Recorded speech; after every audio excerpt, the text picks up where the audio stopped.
আমরা যেই জায়গাটিতে দাঁড়িয়ে রয়েছি এর সামনেই কিন্তু শপথ গ্রহণ অনুষ্ঠিত হবে নবনির্বাচিত সাংসদদের। দীর্ঘদিনের প্রচলিত রীতি ভেঙে এবার প্রধানমন্ত্রী ও মন্ত্রিসভার সদস্যদের শপথ অনুষ্ঠান বঙ্গভবনের পরিবর্তে আজ মঙ্গলবার বিকেল 4টায় জাতীয় সংসদ ভবনের দক্ষিণ প্লাজায় আয়োজন করা হচ্ছে। ত্রয়োদশ জাতীয় সংসদের নির্বাচিত সদস্য এবং বিএনপি চেয়ারম্যান তারেক রহমানের প্রধানমন্ত্রী হিসাবে ও মন্ত্রিসভার সদস্যদের শপথের প্রস্তুতি শেষ। 12 শতাধিক দেশি বিদেশি অতিথির উপস্থিত নিশ্চিত করেছে বাংলাদেশ জাতীয়তাবাদী দল বিএনপি।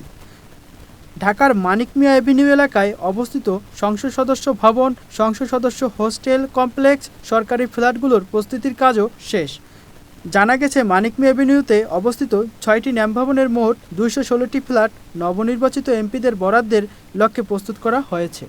আমরা জানব জনগণের প্রত্যাশা কি এই নতুন সংসদ বা মন্ত্রী পরিষদের কাছে। নবনির্বাচিত সরকারের কাছে আপনার প্রত্যাশা কি? নবনির্বাচিত সরকারের কাছে আমার প্রত্যাশা হচ্ছে আমাদের দেশ যেভাবে চলছে এর যেন পরিবর্তন হয়। আমরা আরও একটু ভালো থাকতে চাই, কারণ আমাদের এর আগে আমাদের যে সরকার ছিল ওনারা দেশে নানানভাবে নানান ধরনের সমস্যা তৈরি করেছিল। আমরা চাচ্ছি যাতে এমন ধরনের সমস্যা না হয়, মানুষ যাতে শান্তিপূর্ণভাবে বসবাস করতে পারে, তারা যেন তাদের অধিকারটুকু ফিরে পায় এবং আমাদের যে ধরনের নৈরাজ্য সৃষ্টি হয় সেগুলো যেন পুনরাবৃত্তি না ঘটে। এই সরকার বহু বছর পরে নির্বাচিত, খুব স্বতঃস্ফূর্ত নির্বাচিত একটা সরকার আসছে আমাদের দেশে।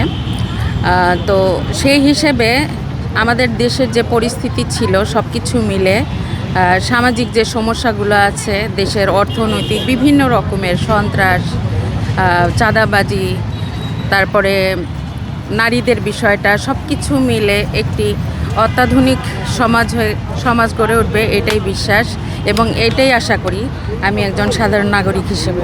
শিমুল হাওলাদার, বৈশাখী সংবাদ, ঢাকা।